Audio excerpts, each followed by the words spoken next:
When I found out that I had Ebola, I already had a knowing. So it wasn't so much of a shock, even though it actually was a shock, but there was that calm in my spirit that, you know, you have Ebola now, but you survive.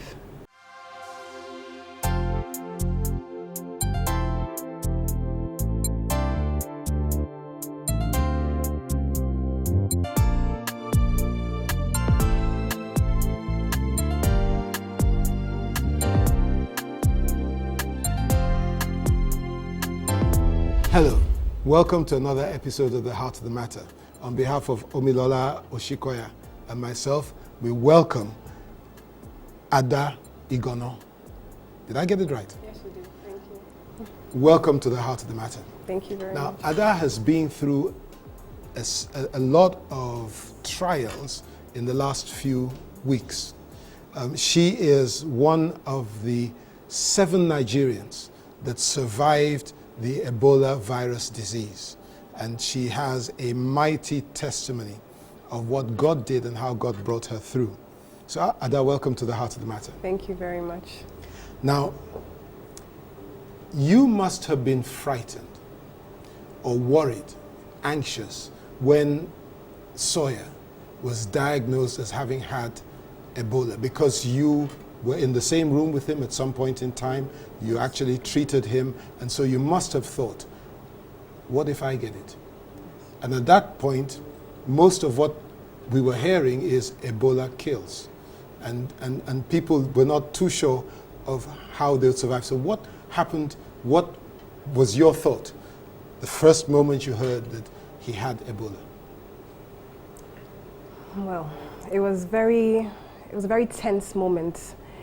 You know, the outbreak had started earlier in the year, and we'd been hearing bits and, you know, pieces of the information of what was going on in Guinea and Sierra Leone. But, you know, nobody really thought it would get to Nigeria. I mean, as an optimistic people, you know, we were thinking, that it would have to pass through a couple of other countries more, and, you know, nobody really thought about the fact that it's a flight away, you know. So we were actually taken unawares when he came. And when he came to the hospital, we treated him as a case of malaria because it appeared as malaria. He had a fever and he felt weak. And upon further questioning, he said he didn't have any contact with an Ebola patient, or, you know, he did not attend a funeral in the 3 weeks prior to his presentation. So we took his word. Yeah, we ruled it out. We knew he was coming from Liberia, but okay. Well, we should have been more vigilant, I agree. But when we started to treat him for malaria, and we noticed that he wasn't actually getting better, even though the blood tests showed that he had malaria. But there were some other abnormal tests results that made us think that there's something more going on here that we should investigate, like his liver, you know, was deranged. And we had to rule out the possibility of HIV or hepatitis. And when that was ruled out, that was when we started to think, what could this really be? Certainly this could not be malaria. And we now started to suspect him as a case of Ebola. And then we were faced with this old infection that is new to us here in Nigeria. We had to think of where we could possibly, you know, confirm the diagnosis. Which labs in Nigeria can we confirm Ebola diagnosis? Where could we go to? Who could we call? At that point, my consultant, Dr Ada Igonoh, made all the calls she could, you know, to various laboratories, trying to find out where the test could be done. And that was a feat in itself, because it wasn't, there weren't many labs where the test could be done. And the only lab we were referred to was the virology reference lab in Lagos University Teaching Hospital in Idiaraba. So when the blood sample and the urine sample were taken to Luth, within a day, we were told that there was a signal of possible Ebola viral disease. And at that point, we were told that to confirm the disease, we'd have to send it to Senegal, and that would take another 2 or 3 days. Now, we didn't have 2 or 3 days in our hands. We had to treat him as a confirmed case even though it wasn't confirmed, but we had to treat him as a confirmed case, just so that we'd be able to protect ourselves, use the personal protective equipment. We didn't even know, I had never seen someone in a full hazmat suit before. So, I mean, we had to deal with, donning the protective equipment. We didn't know if there were any protocols on how to don, but we did what we could do at the time. So, at the point when we found out that there was a signal for Ebola, we all said, this is Ebola, whether it's sent to Senegal, Dakar or not, it is Ebola. So we started to go over in our heads the first 2 days that he came in, who touched him first, who took the blood samples, how was the blood sample handled in the lab, who was the lab person on duty that day, the subsequent samples that were taken. Was the person double gloved? Everybody was just asking questions. And in order to actually know the truth, we had to ask other people. I had to ask my colleagues, who were with me, do you remember seeing me touch the patient? Do you remember seeing me wash my hand? Do you remember seeing me use a sanitizer? Because the possibility was so scary that any of us could come down with this illness. It was the scariest thing because we actually have more information in Ebola now than that time in July, So all we were seeing on the TV was death, death, death, death. The death toll kept rising and we were all worried. Weren't these people being taken care of in the countries where they were? So what's going to make us special here? What's going to make this case special? But then I knew it had to be God that could come in and make this case special for us. At the time he was confirmed to have the disease, well, we already thought it can't get any worse than this. He has the disease now. We have to look out for ourselves. There is no cure. We knew there was no cure. There was no vaccine. There wasn't anything we could take to, something we could drink or, a vaccination, something that could be given to us to prevent the virus, if it's already in us, from replicating further.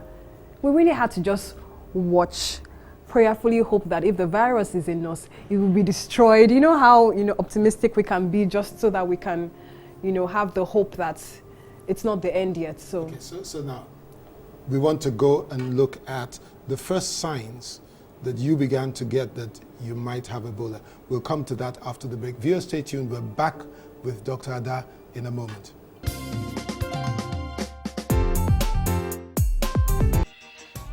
Watch your favorite Heart of the Matter episodes online at www.theheartofthematter.tv. Also, check out exciting behind-the-scenes photos.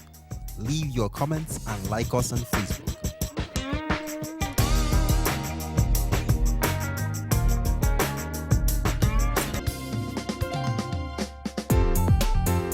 Welcome back to the Heart of the Matter, and we have with us Dr. Ada Igonoh, a survivor of the Ebola virus disease. Wow. What were the first signs that you began to have, that you knew that you had Ebola? The very first sign I had was, I would call it a symptom because, I was the one who was feeling it at the time. I was having joint pains, especially on my feet, the ankle, and it felt like I had walked a mile, even when I knew I hadn't done anything strenuous. That was the first sign. And for me, even when I have malaria, it usually starts like that. So I started to think, am I coming down with malaria? So as soon as I started feeling, the joint pains and body aches, I said, I have to treat malaria just so that it doesn't come out to be malaria, just a prophylactic treatment. So I started to take malaria medicines for about 3 days. I completed the medicines, but I didn't feel any better. Then from the joint pains and body aches and muscle pain, I started to have anorexia. That means I didn't have the appetite to eat. So I didn't want to eat. I was weak, on and off, occasional headaches. And then I started to feel a sensation in my throat, like I had a sore throat. Then from there, I had the fever. All this while you were with your mom? Yes, I was with my mom. Wow. Yeah. There was already a media frenzy at the time about, the first Ebola case in Nigeria, being a Liberian, and everybody was talking about it. You can't even listen to the radio without a word about it. The TV, CNN, everybody was talking about it, Channels TV. So at the time, everybody knew at home that I had been in contact with an Ebola patient who had just died. So at the time, I started to feel unwell. They'd asked me, what was your contact with him? And I told them that I really just touched the intravenous fluid bag, without protective gloves at that time. But that after that, the only other contact was when I had to certify him dead. I had to confirm that he was dead. And in order to do that, I had to check his pulse to find out if he had a pulse or not. But I was actually double gloved. So I didn't think that particular contact with him would have put me at risk. So the only contact that I actually had with him that put me at risk was when I touched the IV bag.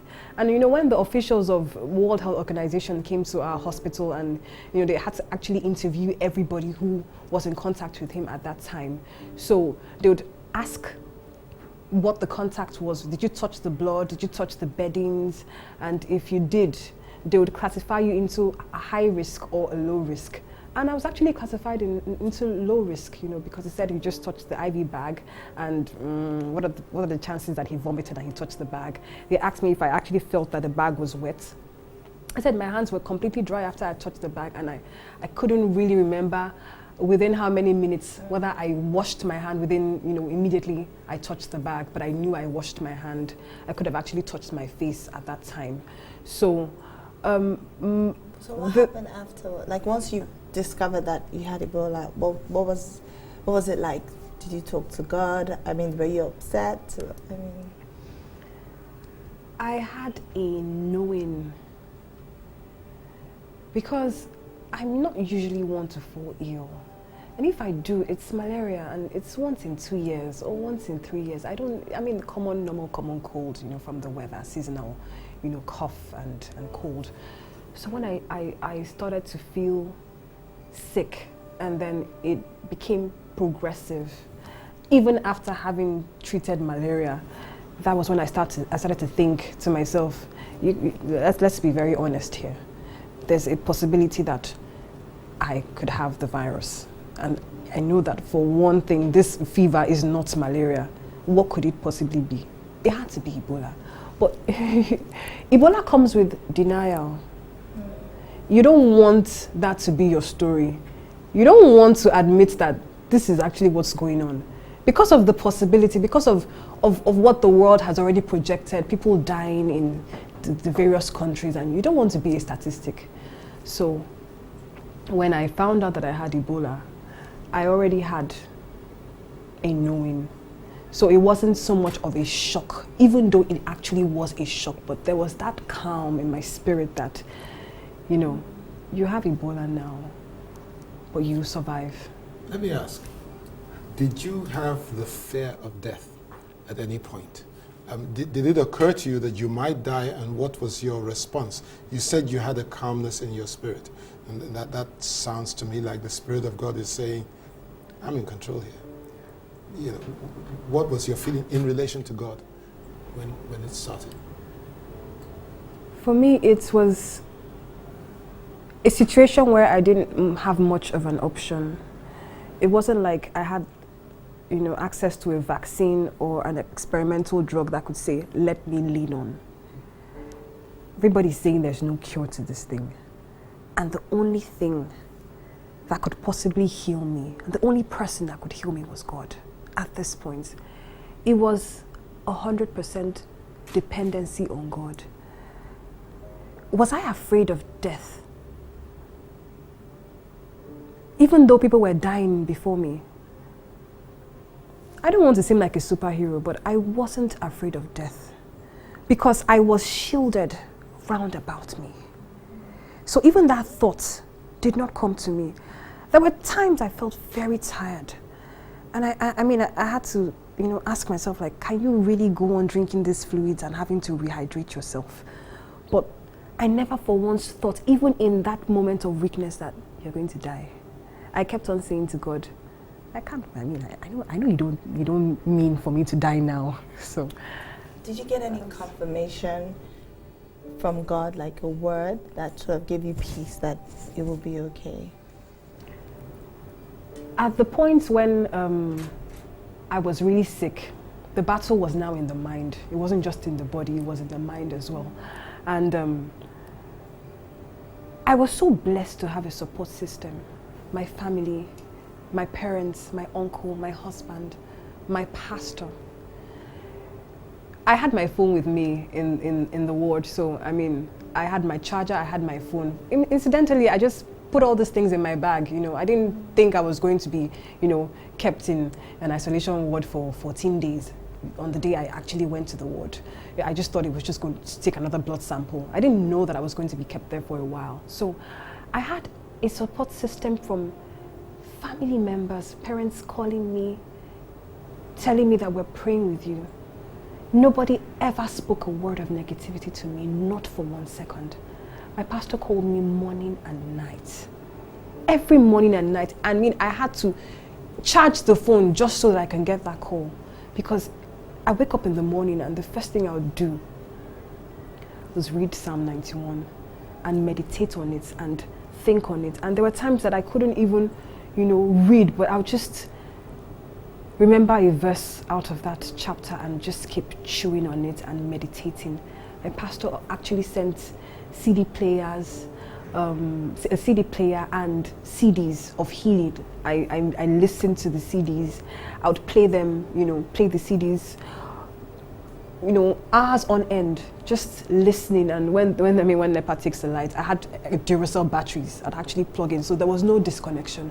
I was always listening. And the word gave me strength, because the strength I had when I was there, I knew it was supernatural. I would actually pinch myself and say, why are you so calm in all of this? I mean, people are dying, we would all be just there in the ward and someone would just start wailing out of nowhere. You just hear somebody crying so loudly. You know, I'd have to call out, what's wrong, why are you crying? I just want to go home, I'm tired, I don't want to be here, I just want to be healed. I said, you will be healed, just believe. It was so depressing.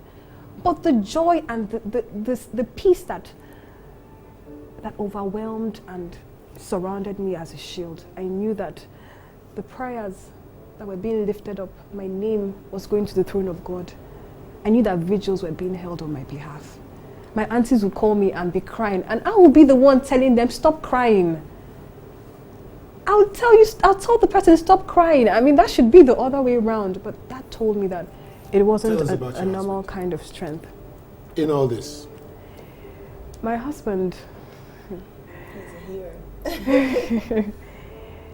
he came to the ward to see me, and he wasn't allowed to actually come into the ward, because even the nurses who were there were very reluctant to come to the ward, even though they had been taught the protocol of, you know, donning the protective equipment and the removal. It had to be strict protocol that had to be observed.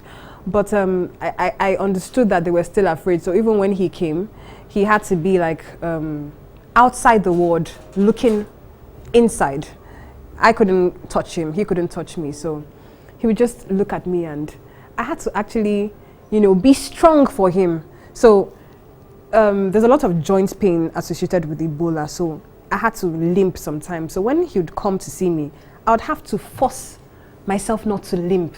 Because when he sees me limping, he would say, what's wrong, what's wrong? And, you know, he would go back feeling, oh my God, she's getting worse. So I had to protect that from happening. I had to protect him from feeling like this battle is being lost. So I'd always tell him, I'm strong. Can't you hear it in my voice? Can't you see the way I'm walking? I'd actually have to force myself to walk well. But he would come every time, and at a point, I told him to stop coming, because the ward was depressing. Seeing your loved one in that environment, because the Lagos State government did a lot for us, but let's be frank, when this thing first, you know, came out, we were not very prepared. So we had to be placed in a building that you know, left much to be desired in terms of the way it looked, the sanitary conditions. Somewhere that was supposed to be cleaned at least every you know, because of the stooling and the vomiting. But people would only come in like once a day to clean the place. So he would come in, and I would tell him, you don't have to come again. It's okay. Just maybe once or twice in a week, but don't come more than you have to. That must have been very difficult for you. Very difficult. Okay. Now, in this time, you weren't alone. There was at least one other person, and you were taking communion every day. How did that? Did you get strength from doing that?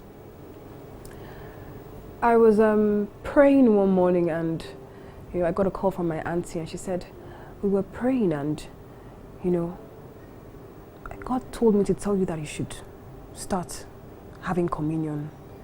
You know, start with whatever you have. And all I had was a bottle of water, you know, oral rehydration solution. So I would use the water as the blood. I would just do the communion with the blood. And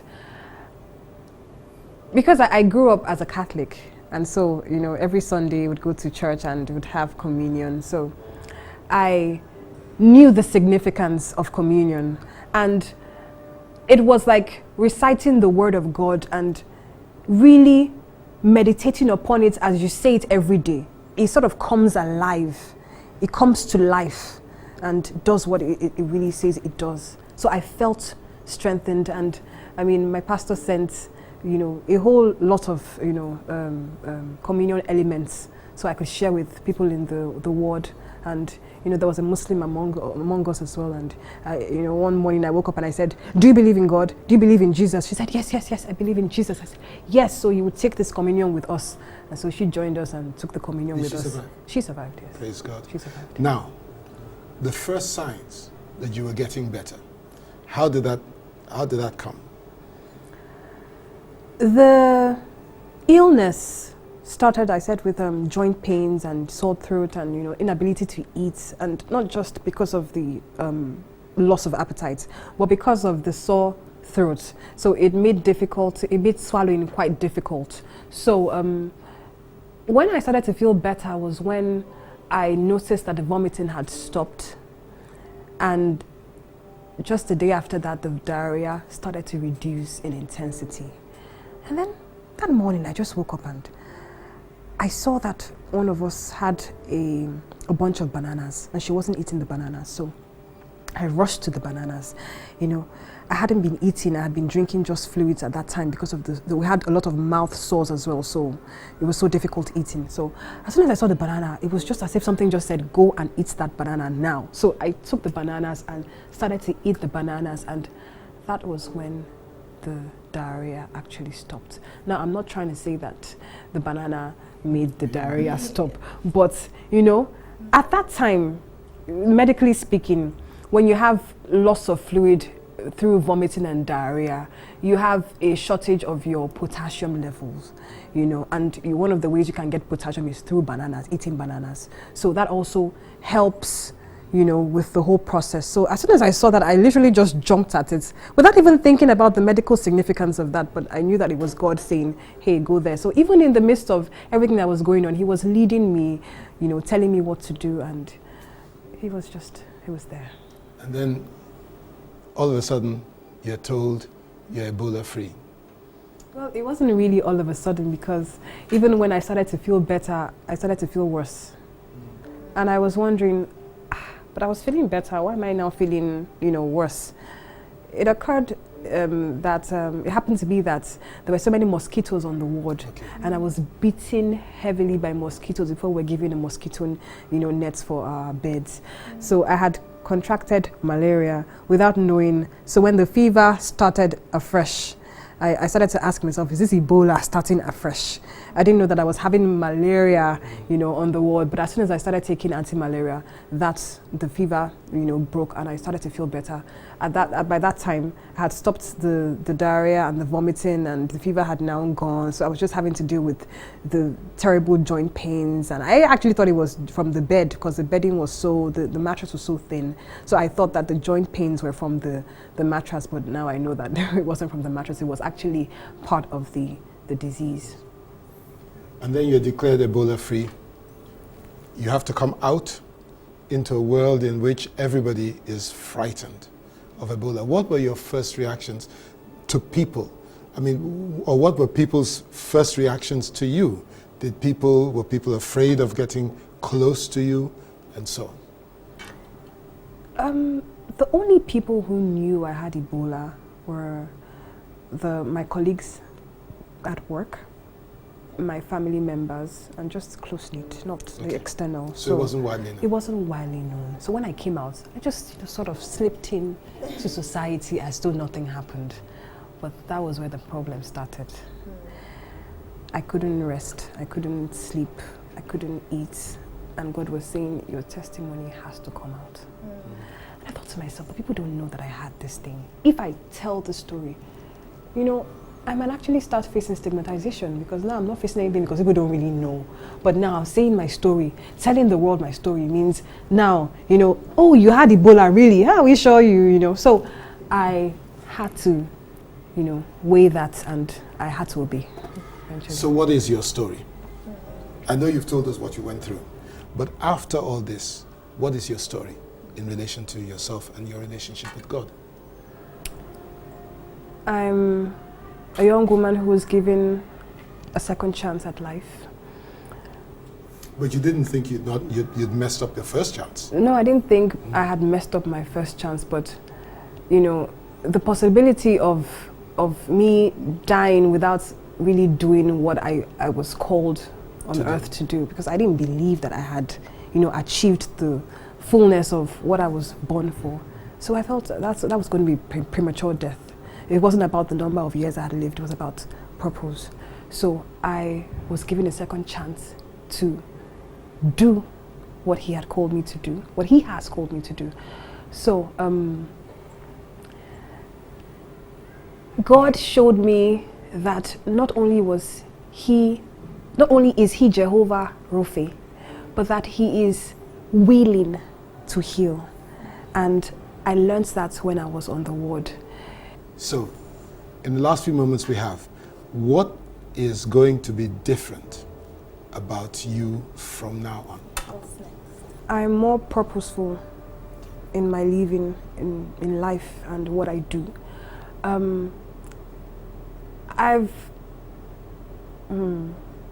The fear of death. You don't fear death? No, I don't fear death. Yeah, Christians shouldn't fear death. Doesn't the Bible say to die is gain, yes, but to live is Christ? So now in relation to your medical practice, do you see that? Have you always seen it? Or do you now see it more as a calling of God to heal people, to be an instrument in his hand through which he heals? This is more definite now. You know, I thought I had a sense of purpose before, but now it's been clarified, it's been magnified, and now there's a knowing that just can't be taken away from me. And I'm sure that this is also rubbing off on your husband to a large degree. He also must have a new sense of purpose, yes, and to have his wife back, that must have been a great blessing for him. We've really enjoyed having you on the Heart of the Matter, and I am sure that our viewers have really benefited from your testimony. Unfortunately, we only have a small slot, so we don't have enough time to have gone deeper into your testimony, but thank you so much for coming. Thank you so much. Thank you so much. So we'll be back again next week with another episode of the Heart of the Matter. Until then, stay blessed.